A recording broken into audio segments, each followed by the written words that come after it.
अदरान मिल्लत इस्लामी अस्सलामु अलैकुम व रहमतुल्लाहि व बरकातुहू। अल्हम्दुलिल्लाह अल्हम्दुलिल्लाहिल हन्नानिल मन्नान अल्लज़ी खलक़ल इंसान व अल्लमहुल बयान वस्सलातु वस्सलामु अला रसूलिही सय्यिदिल इंसी वल जान व अला आलिही व अस्हाबिही ज़िल खैरि वल इहसान अम्मा बाद फ़अऊज़ु बिल्लाहि मिनश शैतानिर रजीम बिस्मिल्लाहिर रहमानिर रहीम।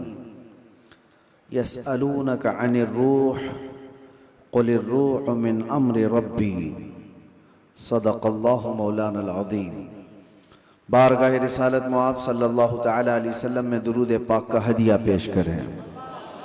अल्लाहुम्मा सल्लि अला सय्यिदिना मुहम्मदिन मअदनिल जूदि वल करम वालिही व अस्हाबिहिल किराम व इब्निहिल करीम व बारिक व सल्लिम सलातन दाइमतन सरमदन अबदा। अल्लाह अज़्ज़ा व जल ने इंसान को पैदा किया है तो जिस्म और रूह दो ऐसी चीज़ों के साथ रखा है कि दोनों का एक दूसरे के लिए होना लाजिम है।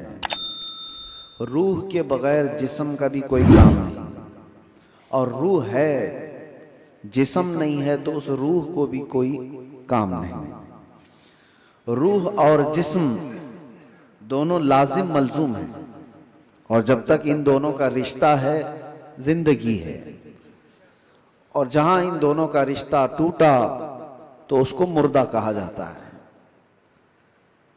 रूह और जिस्म का ताल्लुक खत्म होती ही जिंदगी बदल जाती है। अब मसला ये है, रूह और जिस्म में अफजल कौन है, कौन ज्यादा आला है? तो अब ये देखा जाता है। क्या आप ये समझते होंगे कि सिर्फ रूह है और जिस्म नहीं है, तो क्या मतलब है रूह का? लेकिन रूह और जिस्म का जब कंपैरिजन होगा तो रूह उसमें बहुत बुलंदो बाला है। उसकी वजह यह है कि रूह के निकल जाने के बाद जिस्म ज्यादा देर तक नहीं सलामत रह सकता। चंद घंटे, चंद दिनों के बाद इसके अंदर सड़न पैदा होगी और ये सड़ गल जाएगा। रूह के निकलने के बाद जिस्मों की कोई औकात नहीं रह जाती। जिस्म सब मट्टी में मिल जाते हैं, गल जाते हैं। नबियों के और शहीदों के जिस्मों को छोड़कर बात कर रहा हूं आमतौर पर। लेकिन रूह क्या चीज है? अल्लाह तबारक व तआला फरमाता है कुरान पाक में, महबूब आपसे ये रूह के बारे में पूछते हैं ये क्या है? आप फरमा दें रूह अल्लाह के हुक्म का नाम है। रूह अल्लाह का हुक्म है। तो रूह जिसके अंदर मौजूद है उसके सारी चीजें एक्टिव हैं, सब चीजें हरकत कर रही हैं। हत्ता कि आप सुनने की जो ताकत रखते हैं इसलिए कि रूह आपके जिस्म के अंदर है, और मैं बोल रहा हूं ये ताकत है इसलिए कि रूह अभी मौजूद है। हाथ उठ रहा है, पैर चल रहे हैं, जुबान मजा चख रही है, आंखें झपक रही हैं, ये सारी हरकतें रूह के होने की वजह से हैं। रूह का ताल्लुक खत्म हो जाए तो जिस्म ये सारे हरकतें नहीं कर सकता। अब मैं आपको बता रहा हूं, थोड़ी सी चीजें आप तवज्जो ले लें। रूह जब हमारे जिस्म के अंदर है तो हम क्या क्या कर सकते हैं, और रूह निकल जाने के बाद क्या नहीं कर सकते, ये दिमाग में रखिए आप। एक मुर्दा ना हाथ उठा सकता है, ना पैर उठा सकता है, ना आंख खोल सकता है, न जुबान से चख सकता है, कुछ नहीं कर सकता। लेकिन रूह होने के वक्त आप भी और हम भी क्या क्या कर सकते हैं? हम अपना हाथ भी उठा सकते हैं, पैर से जहां तक चाहे चल सकते हैं, बोल सकते हैं, सुन सकते हैं, देख सकते हैं, सब है। रूह होने के वक्त इतना सब जो कर सकते हैं, ये इतना ही नहीं बल्कि मैं आपको बता देता हूं, उस रूह की अगर कोई तरबियत करता है तो ये रूह उसको इतनी ताकत अता करती, इतनी कि वो जो सामने हरकतें हो रही हैं हाथ पैर हिलाने की, ये बढ़ते बढ़ते बढ़ते इतनी हो जाती है कि इसके लिमिटेशन ही नहीं है। रूह उसको इतनी ताकत पहुंचाती है कि आज रूह मेरे अंदर है, मैं सामने की दीवार तक देख रहा हूं और रूह ताकतवर हो जाए तो हो सकता है वो मशरिक में बैठकर मगरिब के हालात को देख रहा हो, वो शुमाल में बैठ करके जुनूब के हालात देख सकता है। रूह की ताकत जब बढ़ जाती है तो हो सकता है आज मेरा हाथ जितना लंबा है वहां तक की चीज छू सकता हूं, पकड़ सकता हूं, लेकिन रूह की ताकत जब बढ़ जाती है तो बैठे बैठे मदीने तैयबा से मुल्के शाम में भी किसी की मदद कर सकता है। अब मैं आता हूं उसी गुफ्तगू पर। तो फिर मेरे अजीजों, रूह की तरबियत के लिए क्या करना चाहिए? पूरे दुनिया भर के आप दूसरे मज़ाहिब में भी देखेंगे, रिलीजियंस, वो लोग भी तपस्या कर रहे हैं, आत्मा की शक्ति हासिल कर रहे हैं। अल्फाज अलग है और वो पावर ऑफ सोल कहते हैं क्रिश्चियन लोग, हिंदू लोग आत्मा की शक्ति कहते हैं। उसके लिए वो दुनिया को तर्क कर रहे हैं, कुछ कलमात के जाप कर रहे हैं, किसी न किसी तरह से वो अपनी रूह को बढ़ाने की कोशिश कर रहे हैं। तो सब अदियान में ये कोई एक कॉन्सेप्ट पाया जाता है। मैं आपको बताता हूं, असली रूह की ताकत वो है, रूह ने अगर अपने रब को पहचान लिया तो ये सबसे बड़ी ताकतवर है। और रूह जिस वक्त अल्लाह रब्बुल इज्जत को, अपने खालिक को पहचान लेती है तो वो रब तबारक व तआला की कुर्ब पाने का जो उसका मकाम है वो विलायत का मकाम है, और वहीं से उसकी ताकत का इजाफा हो जाता है। हमें इस रूह की तरबियत कैसी करनी है, रूह की तरबियत कैसी हो?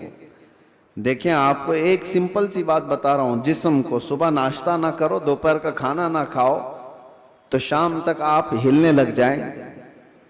और अगर 3 वक्त का खाना छोड़ो तो कमजोरी जिस्म पर और चेहरे पर जाहिर होने लग जाएगी। क्यों? इसलिए कि जिस्म को भूख लगती है और हम खाना खाते हैं। इसी तरह रूह को भी भूख लगती है।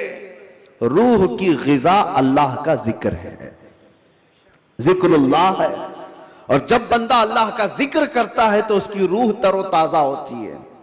और यहां तो बरसों से अल्लाह का जिक्र ही नहीं किया तो किसी की रूह बीमार इतनी हो चुकी है कि उसे कुछ नहीं पता, सिर्फ चलता फिरता एक लाशा है, चलता फिरता एक जिस्म है।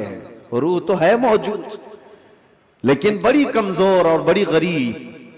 इस रूह को ताकतवर बनाओ अल्लाह के जिक्र से, जिक्रुल्लाह से। अब आपको मैं बताता हूं, जहां ये रूह सलामत होती है, इंसान का जिस्म मर भी जाए तो अल्लाह तबारक व तआला उसकी रूह को इसी तरह बाकी रखता है। रूह बाकी है, मरने के बाद भी इंसान के जिस्म को कब्र में रख दिए जाने के बाद भी रूह बाकी है, रूह बाकी है। और रूह जब तक ताकतवर है वो क्या से क्या कर सकती है। तसर्रुफ अल्लाह तबारक व तआला उसको अता किया है। मौत के बाद भी औलिया कामिलीन की जिंदगियां हम जो देखते हैं वो इसी बुनियाद पर है कि उन्होंने अपनी जिंदगियों में जिस्म से ज्यादा अपनी रूह का ख्याल किया। लोग अपनी बॉडी बनाने के लिए जो मेहनत करते हैं, कोई बात नहीं, कितने कितने घंटों लोग जिम करके अपनी जिस्म को मजबूत बनाना चाहते हैं। ये जिस्म सिर्फ दिखा सकते हैं सामने लोगों को, या किस लिए?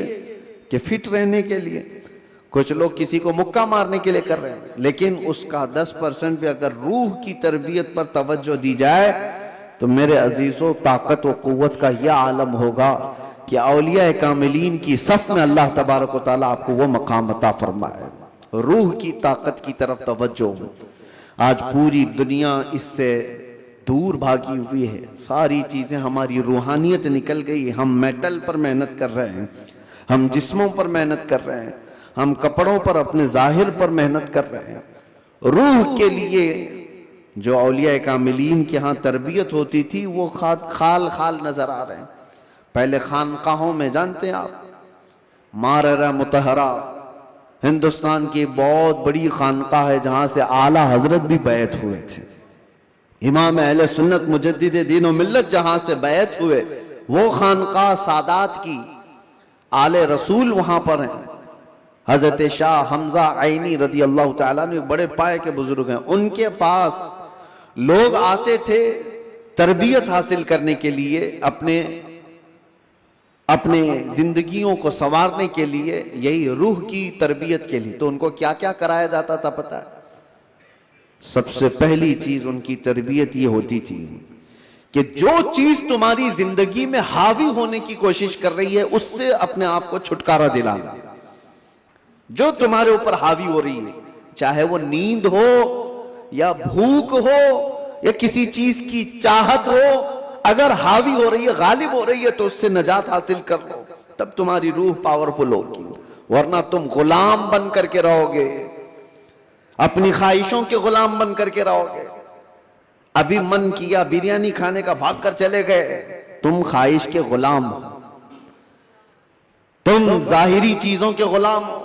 नींद तुम्हें गुलाम बना कर रखी है, जब वो आई तो तुम तो लंबे हो गए। तुम्हारा कंट्रोल नींद पर नहीं, तुम्हारा कंट्रोल भूख पर नहीं, बल्कि वो चीजें तुम पर कंट्रोल रखी हुई हैं। तो समझ लो कि तुम कमजोर आदमी हो, तुम कमजोर हो, तुम्हारी रूह वो ताकत नहीं रखती, तुम मजबूर हो। औलिया कामिलीन को इसके बरअक्स तरबियत दी जाती थी। भूख पर कंट्रोल, ख्वाहिशात नफसानिया पर कंट्रोल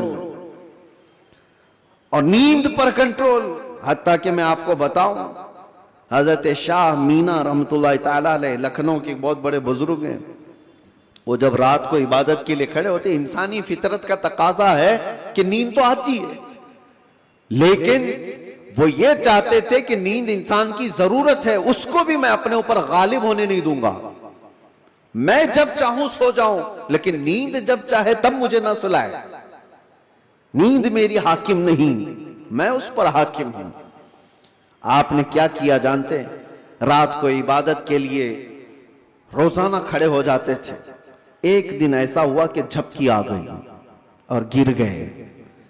इसका इनको इतना अफसोस हुआ कि इबादत में नींद ने मुझे अपना गुलाम बना दिया। अल्लाह रब्बुल इज्जत की इबादत से मुझे नींद ने धोखा ऐसा दे दिया कि मैं गिर गया, उसका गुलाम हो गया। उसके बाद से रात को जब खड़े होते थे तो नमक में सलाई डालकर अपनी आंखों पे सुरमा लगाते थे, नमक का सुरमा लगाते। आम सी बात नहीं, सुनने में आपको आसान लग रहा हो। नमक के 2 तिनके भी अगर आंख में चले जाएं तो क्या हालत करते हैं। लेकिन हजरत शाह मीना फरमाते हैं कि नमक को पूरी तौर पर आंखों पे लगाते तो उनकी आंखों से खून जारी हो जाता था। लोग कहते भी थे कि आंखें सुर्ख होकर खून बहती थी, बहाती थी। आपसे कहा जाता कि आप इस तरह से आंखों को सख्ती कर रहे हैं। आप कहते इन आंखों की वही सजा है जो मुझे मेरे रब से दूर कर रही है। नींद का गलबा मुझे ला करके अपना गुलाम बनाती हूं। ख्वाहिशात के लिए भी उन्होंने ऐसा ही किया है। अपने ख्वाहिशात पर कंट्रोल जब तक आदमी नहीं करता, उसकी रूह ताकतवर नहीं है, उसकी रूह कोई ताकत नहीं रखती, वो कमजोर आदमी है। इसीलिए मेरे अजीजों, मैं जो बात कर रहा था, हजरत शाह हमजा आइनी, इनके यहां जो लोग आते थे, कुछ तो पंडित भी आते थे, जोगी भी आते थे तपस्या करने के लिए कि सूफी संत हैं। इनके यहां जो तरबियत होती है वो बहुत आला दर्जे की होती है। आप ये कहते थे कि इंसान सबसे ज्यादा किन चीजों का मोहताज है? खाने का, पीने का, सोने का, यही सब चीजें ना। इस पर तो वो कंट्रोल करा ही देते थे। कोई ऐसा उनके पास मुजाहिद होता, रियाजत करने वाला, कि 3 दिन 4 दिन तक बगैर खाए पिए इबादत में मसरूफ रहते, कुछ भी नहीं। और ये पॉसिबल है क्योंकि अल्लाह ने इंसान की बॉडी को फ्लेक्सिबल बनाया है। इसको जैसा बंदा ढालता है वैसा जिस्म बनता है, कोई चीज इम्पॉसिबल नहीं है। बुजुर्गों ने ये तरबियत किया। अब एक मकाम ऐसा आया कि खाने पीने की बात तो छोड़ो, ये जो मोहताजी है, जो भूख लगती है, इससे तो उन्होंने किनारा कर लिया। एक शागिर्द ने उनसे कहा कि हुजूर, खाने से तो हम मोहताज नहीं है, जब हम चाहेंगे खा लेंगे। भूख हमको गुलाम नहीं बना रही याद, प्यास भी हमको गुलाम नहीं बना सकती, लेकिन ये जो सांस लेते हैं इसके तो हम मोहताज हैं। सांसों के बगैर तो रह नहीं सकते। आपने फरमाया मैं वो भी तरबियत तुम्हें करा दूंगा, उसकी भी तरबियत करा दूंगा। तो हबसे नफ्स औलिया कामिलीन के यहां, मैं तसव्वुफ की बात कर रहा हूं, एक तरबियत ये भी है उनके यहां हबसे नफ्स। हबसे नफ्स या हबसे दम जिसको कहा जाता है, क्या है? उनको सांस रोकने की तरबियत दी जाती थी। सांस रोक लो अपनी, आप अपनी नाक और मुंह बंद करके देखो कितनी देर रोक सकते हो, शायद 1 मिनट, क्योंकि आदत नहीं है। 1 मिनट से ज्यादा अपने नाक और मुंह को पकड़ नहीं सकते। लेकिन तरबियत के बाद माररा मुतहरा की तारीख में है, हजरत शाह हमजा आइनी की बारगाह में जो तरबियत पाते थे, उनको सांस रोकने की जो तरबियत दी जाती थी, फजर के बाद वो सांस को रोकते थे तो जोहर तक लेकर जाते थे, जोहर तक। लोगों को ऐसा लग रहा होगा कि उड़ती हुई बातें हैं, नहीं मेरे अजीजों, जब बंदा अपने जिस्म को ढालता है किसी चीज में तो अल्लाह तबारक व तआला हर चीज उसके लिए मुमकिन बना देता।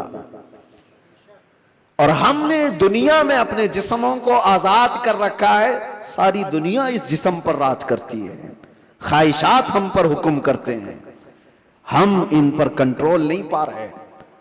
आज जरूरत इसी बात की है कि हम जिन चीजों के एडिक्ट होते जा रहे हैं उन चीजों को अपनी जिंदगी से दूर करते जाएं। कोई ख्वाहिशात ऐसी हैं जो मेरे ऊपर हावी हो रही हों, उन ख्वाहिशात से अपने दामन को छुड़ाने की कोशिश करें। और यही तरबियत बारगाह मुस्तफ़ा सल्लल्लाहु अलैहि वसल्लम की थी। एक बात मैं आपको बताता हूं, मजबूरी के आलम में भी औलिया कामिलीन ने अपने आप को दुनिया के हवाले नहीं किया, दुनिया के हवाले नहीं किया, वो बचने की हर मुमकिन कोशिश करते रहे। एक बुजुर्ग के मुतालिक हमने पढ़ा है, हजरत मुश्की रहमतुल्लाह अलैह, इराक के बुजुर्ग, लेकिन वो जवान शख्स, मुश्की गालिबन अब्दुल्लाह कुछ नाम था, बहुत खूबसूरत, देखने में बिल्कुल हैंडसम नौजवान, एक कपड़े की दुकान पर काम करते थे। शहर की एक अमीर औरत कपड़ा खरीदने आई और वो अय्याश औरत थी, उसने लड़के को देखा, नौजवान को, उस पर फरेफ्ता हो गई। बहाने से कपड़े की बहुत बड़ी थान खरीदा और उसके बाद उस नौजवान से कहा क्या तुम मेरे महल तक पहुंचाओगे, मैं उसकी उजरत दूंगी। भोला भाला नौजवान कपड़े उठा लिया और चल पड़ा। उस खातून के घर जब पहुंचे तो उसने कपड़े की वो थान अंदर रखवाई और कमरे में उसे बुलाकर दरवाजे बंद कर दिए। और उसके बाद उस नौजवान से कहा कि तू अब आजाद नहीं है, तू मेरे पास कैद है, मैं तुझे यहां पर इस बहाने से ले आई हूं, तुझे जो चाहिए वो मैं दे दूंगी, माल दौलत जो भी है, लेकिन मेरी ख्वाहिशात पूरी कर दे। वो कांपने लग गए। अल्लाह का खौफ, अल्लाह का डर, जिसकी रूह मजबूत और ताकतवर होती है, हर मुसीबत से उसको किसी न किसी तरह बचा लेती, अल्लाह का फजल होता है। उस नौजवान ने कहा यह हरगिज मैं नहीं कर सकता, मैं नहीं कर सकता। उस खातून ने कहा तो फिर तुम यहां से बच के भी नहीं जा सकते, किसी हालत में तुम बच के भी नहीं जा सकते, और ना किसी को पता है कि तुम यहां अंदर हो। कल को मैं ये इल्जाम भी लगा सकती हूं कि तुमने मेरी इज्जत को तार तार किया है और तुम्हें मैं फांसी की सजा भी दिला सकती हूं। उस नौजवान की मजबूरी देखें कि खातून ने ऐसे उसके ऊपर हावी होने की कोशिश की कि किसी भी तरह से उसको गुनाह की सरजमीन पर धकेल दे। लेकिन ये नौजवान है, अचानक न जाने दिलो दिमाग में क्या ख्याल आया, कहा कि ठीक है मुझे इस्तिंजा करना है, तहारत, टॉयलेट जाना है। उसने कहा यहीं अंदर ही है, अंदर तुम फारिग हो जाओ। तो वो तहारत खाने में गया। नौजवान कुछ नहीं देखा, वहां की गलाजत उठा करके अपने चेहरे पर, अपने जिस्म पर सब लगा लिया और बाहर आया उस खातून के पास। उस औरत ने देखा कि बदबू और ये गलाजत ये जिस्म पर, वो चीख मारकर दरवाजे खोलती है कि कोई पागल आया, इसको घर से निकालो, जल्दी यहां से निकालो इसको। तो सारे लोगों ने पकड़ करके इनको निकाल दिया कि पागल नौजवान घर के अंदर कैसे घुस आया। इनको इसकी नहीं पड़ी थी कि मुझे लोग पागल कहें, लोग मेरी बदबू को देखें, लोग मुझे गलाजत मला हुआ शख्स कहें, कुछ फिक्र नहीं थी।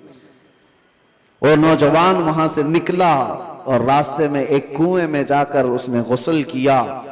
रिवायत में मौजूद है उसके बाद से हर दिन उनके जिस्म से मुश्क की खुशबू आती थी। अल्लाह तबारक व तआला के लिए जब बंदा अपने जिस्म को बचा लेता है तो रब तबारक व तआला उसको हमेशा के लिए महफूज कर देता है या खुशबूदार कर देता है।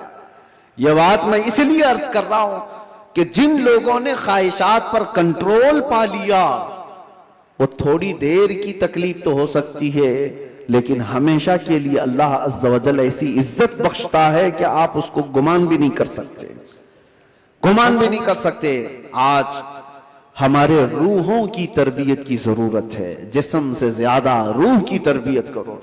और जिसकी रूह गलीज हो गई है उस रूह का लोगों के दरमियान रहना एक मुर्दे की तरह है, मुर्दे की तरह है। इसीलिए मैंने देखा है, तारीख में आपको पता है, हजरत साबिर कलियरी रहमतुल्लाह ताला अलैह के मुतालिक आपने सुना होगा क्या आपसे आपके मुरीद ने पूछा था कि फना और बका क्या चीज है, तो आपने फरमाया था कि मैं तुमको बाद में बताऊंगा। फना और बका, फना का मतलब खत्म हो गया, बका का मतलब बाकी रहने वाला। तो आपका इंतकाल हुआ, आपका गुस्ल कफन सब करके जनाजे के लिए रखा गया, तो कौन आगे बढ़े नमाज पढ़ाने के लिए? सफ़ें लगी हुई थी, हजारों की तादाद में लोग मौजूद थे। एक घुड़सवार आए, चेहरे पर कपड़ा पड़ा था, सीधे वो इमामत के आगे बढ़ गए, नमाज पढ़ा लिया। सारे लोग उनके पीछे नमाज भी पढ़ ली, किसी ने पूछा नहीं। और वो आए हुए बुजुर्ग नमाज जनाजा पढ़ाकर निकल रहे थे, तो उनके वो मुरीद खास जो साबिर कलेरी के थे, उन्होंने उनको पकड़ा और पूछा आप कौन है? हमारे पीरो मुर्शिद की नमाज जनाजा पढ़ाने वाले आप कौन है? अचानक आए और पढ़ाकर जा रहे हैं। कपड़ा उन्होंने चेहरे से हटाया तो वो साबिर कलियरी ही थे, साबिर अलाउद्दीन कलियरी। हो सकता है आज के मॉडर्न जमाने में लोग इसको कहानी से ताबीर दें। आपने फरमाया तुमने मुझसे सवाल किया था ना फना और बका क्या चीज है, वो जनाजे में जो है वो फना है और ये तेरे सामने है ये बका। जिसने रूह की तरबियत की अपनी जिंदगी में, अल्लाह ताला मौत के बाद भी उसे तसर्रुफ अता करता है, उसे तसर्रुफ अता करता है। सही रिवायात में मौजूद है कि जिसने अपनी रूह को अल्लाह और उसके रसूल के हवाले किया, अल्लाह उसकी जिस्म की भी हिफाजत करता है, सिर्फ रूह की नहीं जिस्म की भी। शुहदाए उहद के बारे में देखें, शुहदाए बद्र के बारे में, कि उनके जिस्म भी नहीं सड़े गले, खबरों में बरसों तक इसी तरह से रहे। 1935 में इराक में बगदाद के दरियाए दजला के किनारे दो सहाबा की कब्रें थी, हजरत हुज़ैफा बिन यमान, हजरत अब्दुल्ला बिन जाबिर। उनकी कब्रों में पानी भर गया था तो कब्रें खोली गई थी। 1935 की बात कर रहा हूं। तकरीबन 1300 साल के बाद उनकी कब्रें खोली गई तो दोनों सहाबी जिस्मों के साथ सही सलामत आराम कर रहे थे। अखबार की कटिंग भी आज भी लगी हुई है, इराक में मौजूद है। 1935 बहुत दूर की बात नहीं कर रहा हूं, 100 साल नहीं गुजरे, अभी 90 साल पहले की बात। उनके जनाजे वहां से उठाए गए और बगदाद से 35 किलोमीटर दूर ले जाकर हजरत सलमान फारसी की कब्र के बगल में उन दोनों को दफन किया गया। ये तारीख मौजूद है। वो सहाबा जिनकी कब्रों में उनके जिस्म 1300 साल तक बाकी हैं। कहना यह है जिसने अपनी रूह को अल्लाह के हवाले कर दिया, अल्लाह उसके जिस्म की भी हिफाजत करता है। और जो सिर्फ जिस्मानी ख्वाहिशात के लिए जी रहा है उसके जिस्म का हाल तो यह है, इधर रूह निकली उधर जिस्म में बदबू शुरू हो गई, इधर रूह निकली जिस्म फलना फूलना शुरू कर दिया। अजीजा ने गिरामे वकार, हमारे इन जिस्मों की औकात कितनी है मैं आपको बताता हूं। गुफ्तगू को समेटते हुए सिर्फ इतनी बात अर्ज करूं, कहा गया है कि कब्र में हमारी तख्तियां बंद करके जब लोग चले जाते हैं कब्र की मिट्टी में, आपको अंदाजा है, आप मुंबई के कब्रस्तानों को देखते हैं और बहुत जल्दी यहां कब्रें खोली भी जाती हैं, लेकिन जहां नहीं खोली जाती वहां के लिए भी मैं बता रहा हूं, दफन करके चले जाने के बाद एक दिन के अंदर, सिर्फ एक दिन, 24 घंटे जब गुजर जाते हैं तो पेट में का और दिमाग में का पूरा पानी पीप के जरिए से या किसी तरह से उसके नाक और मुंह से बाहर निकल जाता है, उसके कानों से सब निकल जाता है। और उसके बाद दिन जैसे जैसे गुजरते जाते हैं, अगर कब्र के हशरात यानी कीड़े मकोड़े उसके जिस्म को खाने लग गए तो बहुत जल्दी वो गलना शुरू कर देता है। 3 दिन के अंदर पेट फट जाता है और पेट के फट जाने के बाद जो ताफुन निकलता है उसकी चीजें सब उसकी बाहर हो जाती हैं। और उसके बाद 9 दिन गुजर जाते हैं या 10 दिन गुजर जाते हैं तो जिस्म की सारी चमड़ी पक जाती है, पूरी चमड़ी, चाहे उसको जितनी भी हिफाजत से रखा जाए, रूह ने साथ छोड़ दिया है तो अब जिस्म तरतीबवार एक एक चीजें इसकी खत्म होती चली जाती हैं। इसके नाक से, इसके कान से, इसके मुंह से गूदा बाहर निकल आया, पेट फट गया, अब चमड़ी गलने लग गई। फिर उसके 40 दिन गुजरने वाले होते हैं कि हड्डियां सब बाहर निकलने लग जाती हैं, दिखती हैं, हड्डियों का इजहार हो जाता है, चेहरा किसी हद तक रखा जाता है। कहा गया कि महीना गुजर जाता है तो कि उसकी आंखों की पुतलियां भी बाहर निकल जाती हैं। महीना 2 महीना गुजरता है कि उसके बाद फिर जिस्म के अंदर जितनी नरम चीजें थी सब निकल जाती हैं, फिर ढांचा बाकी रह जाता है और ढांचा, हड्डियां भी अपने आप में टूटने लग जाती हैं। उसके पैरों की हड्डियां उसके कमर से अलग हो जाती हैं, उसके घुटने से उसके रान की हड्डियां अलग, उसके बाजुओं की हड्डियां अलग। इसीलिए 6 महीने साल भर के बाद जब आप कब्र को दोबारा खोद रहे होते हैं तो पूरा ढांचा किसी को नहीं मिलता, किसी की घुटने की हड्डी, किसी के सर की खोपड़ी और किसी के पैर की हड्डी, यही सब चीजें मिलती हैं। जिस्म सब छोड़ चुका होता है। ये वही जिस्म है जिसको हम घंटों आईने के सामने सजा रहे होते हैं। ये वही जिस्म है जिसके ऊपर हम अपनी मेहनत खर्च कर रहे हैं, चाहे वो जिम में जाकर, मैं नहीं कहता कि फिट नहीं रहना चाहिए, फिट रहना चाहिए, लेकिन ये नहीं है कि कुल मेहनत हम अपने जिस्म पर लगाएं और रूह का ख्याल भी नहीं किया कभी, रूह का ख्याल ही नहीं किया तो ये जिस्म जिस वक्त साथ छोड़ देता है तो मेरे अजीजों बहुत बुरा हशर हो जाता है। मौला अली करमल्लाहु वजहुल करीम एक बार कब्रस्तान तशरीफ ले गए, कब्रों को सलाम किया, सलाम अलैकुम या अहलल कबूर, और उसके बाद वो मौलाए कायनात हैं, कब्र वालों से यूं कहते हैं कैफ अहवालुकुम या अहलल कबूर, ऐ कब्रों वाले तुम्हारे हालतें क्या हैं। सईद इब्ने मुसय्यब हजरत अली के साथ थे। हजरत अली रदी अल्लाह तआला अन्हु के शागिर्द, मदीने के मशहूर ताबई सईद इब्ने मुसय्यब कहते हैं मैं मौला अली को देख रहा था, वो कब्र वालों से पूछ रहे हैं, थोड़ी ही देर के बाद आपकी आंखों से मोटे मोटे आंसुओं के कतरात निकलने लगे और धारो कतार आप रोने लगे।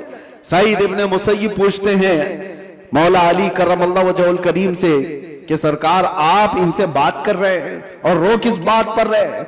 मौला अली ने फरमाया मैंने इनसे सिर्फ इतना पूछा कि तुम्हारी हालतें क्या हैं, तो कब्र वालों ने मुझे जवाब दिया, ए अली हमारी क्या हालतें पूछते हो, उस चेहरे को रब तबारक व तआला ने बिच्छुओं की ग़िज़ा बना दिया है जिसको हम सजाया करते थे, उन बालों को जिनमें हम कंघा करते थे पीप निकल आया है, कीड़े खींच रहे हैं, हमारी उन आंखों को आज खीरा कर दिया गया है, इन आंखों को सियाह कर दिया गया है, हमारे वो बाजू जिस पर हमें बड़ा नाज था हम आज हिला भी नहीं पाते और इनको बड़ी मजबूती के साथ तोड़ दिया गया है, खत्म कर दिया गया है। हजरत अली करमल्लाहु वजहुल करीम सईद इब्ने मुसय्यब से कहते हैं कब्र वालों के ये जवाब सुनकर बताओ क्या मैं मुस्कुरा सकता हूँ, क्या मैं हंस सकता हूँ। तो फिर अल्लाह का खौफ है कि मैं ज़ारो कतार रो पड़ा। मेरे अजीजों हम सब भी उसी मंजिल के राही हैं, हम भी उसी आखिरी मकान के मुसाफिर हैं जहां हम सबके साथ ये होना है। इसलिए जब तक रब तबारक व तआला ने हमारे जिस्म में रूह बाकी रखा है, इस रूह की तवज्जो करो, इसकी तरबियत करो, वरना वक्त गुजर जाने के बाद कुरान पाक में है कई ऐसे लोग हैं जो कहते हैं रब तआला से, क्या कहते हैं, लौ कुन्ना नुरद्दु, ऐ अल्लाह अगर काश एक बार हमको तू लौटा दे, कुन्ना नअमल, हम बहुत अच्छा अमल करेंगे, अमलन सालिहा, हम नेक बन करके आएंगे। लो नूरतु, हम लौटा दिए जाएं, अगर एक बार हमें दोबारा दुनिया में भेज दे, हम पक्के मोमिन बन करके आएंगे, हम नेक इबादतगार बन करके आएंगे। रब ताला फरमाता है कल्ला, हरगिज नहीं, जो वक्त था वो बीत चुका, अब अमल का वक्त नहीं, अब सिर्फ हिसाब का वक्त है, अब सिर्फ हिसाब का वक्त है। इसीलिए अरबी में एक मकौला मैं पढ़ता था अपने तालिबे इल्मी के जमाने में, मैंने तो अपने सिराने पर उसको लगाया हुआ था, हासिबू कब्ल अन तुहासबू, अपना हिसाब पहले पूरा कर लो, इससे पहले कि तुम्हारा हिसाब लिया जाए। अपना कैलकुलेशन पूरा करेक्ट करके रख लो कि इससे पहले कि तुम्हारा हिसाब लिया जाए। अजीजा निगरामी, आज हमारी जिंदगियां ऐसी हैं, हम इनकम टैक्स के डर से तो अपना हिसाब पूरा सही करने की कोशिश तो करते हैं, सीए को दे दिया, उसको दे दिया, सबसे पूछताछ करके कि कहीं कोई लूप होल्स ना रह जाए ताकि हम पकड़ में ना आए। बैंकों के मामलात सही कर रहे हैं कि कहीं हम ईडी के छापे में ना आ जाए, इनकम टैक्स के छापे में ना आ जाए। ये ज्यादा से ज्यादा तुम्हें क्या कर सकते हैं, इस जिंदगी में ही तो सजा दे सकते हैं, लेकिन इनको छुपा भी सकते हो अपने मामला। सीए तुम्हें छोटे रास्ते भी बताता है और अलग शॉर्ट रास्ते भी बताता है, लेकिन उस रब्बुल आलमीन की बारगाह में तुम कोई हीला बहाना नहीं कर सकते।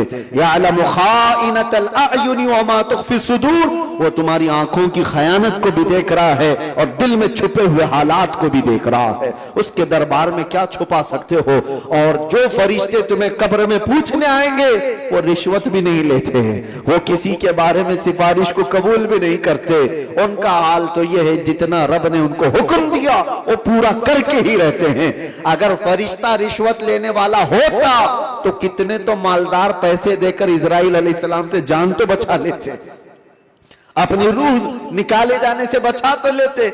जहां बंदा डॉक्टरों को पैसे देता है, मलकुल मौत को भी तो दे सकता था, लेकिन पूरी दुनिया को ये मालूम है कि फरिश्ता रिश्वत नहीं लेता, ना ही ये किसी को एक मिनट आगे पीछे होने देता है।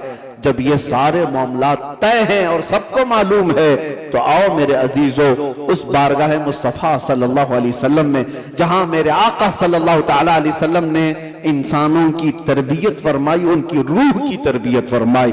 वो कौन थे जो सहाबा बने? शराब की जिंदगियां उनकी भी थी, जुए की जिंदगियां उनकी भी थी, बच्चियों को पैदा होते ही गर्दन मरोड़ करके मार देने वाली जिंदगियां उनकी भी थी, माँ और बहनों को बाजारों में नीलाम कर दिया जाता था, अरब की यह जिंदगी थी। लेकिन एक अरब ने आदमी का बोलबाला कर दिया, खाक के जर्रों को हमदोशे सुरैया कर दिया। खुद न थे जो राह पर औरों के हादी बन गए, क्या नजर थी जिसने मुर्दों को मसीहा कर दिया। मेरे आका सल्लल्लाहु ताला अलैहि वसल्लम ने फिर उनको किस मकाम पर पहुंचाया। ये वो अरब के बद्दू लोग थे जिनको दुनिया वहशी कहती थी, मगर मेरे मुस्तफा सल्लल्लाहु अलैहि वसल्लम की तरबियत में आए तो फिर मकाम ये बना, असहाबी का नजूम। खुद मेरे आका ने फरमाया, मेरे सहाबा सितारों की मानिंद है, जिसकी भी पैरवी करोगे हिदायत पा जाओगे। उनको बुलंद मकाम हुआ था किया कि चांद भी उनको देखे तो रश्क करे। वो मकाम मेरे आका की उस जलोत खाने में, उस खलवत कदे में हुआ है। इसीलिए दुनिया की यूनिवर्सिटियां, दुनिया के स्कूल जिस्म तो बना सकते हैं, और मदीने का दरबार तुम्हारी रूह को बनाता है, रूह को बनाता है।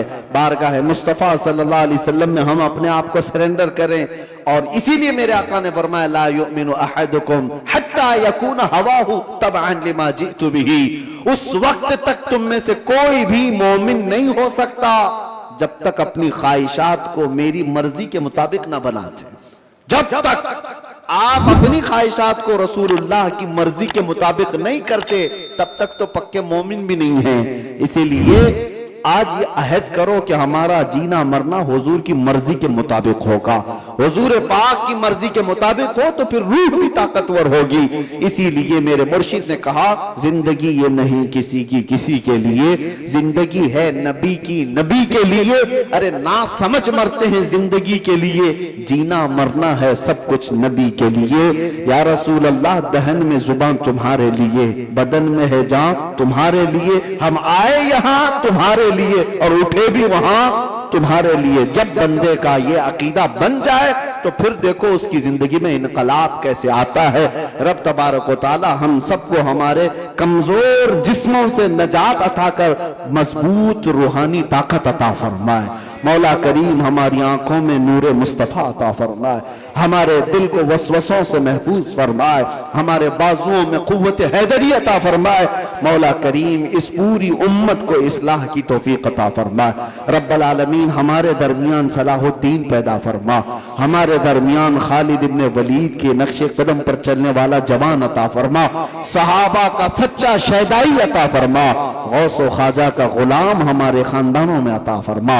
रब्बल आलमीन हमारी जुमा को कबूल फरमा, हाजिरीन के सजदों में लज्जतें अता फरमा। व आखिर दावाना अनिल हम्दुलिल्लाहि रब्बिल आलमीन। अस्सलामु अलैकुम।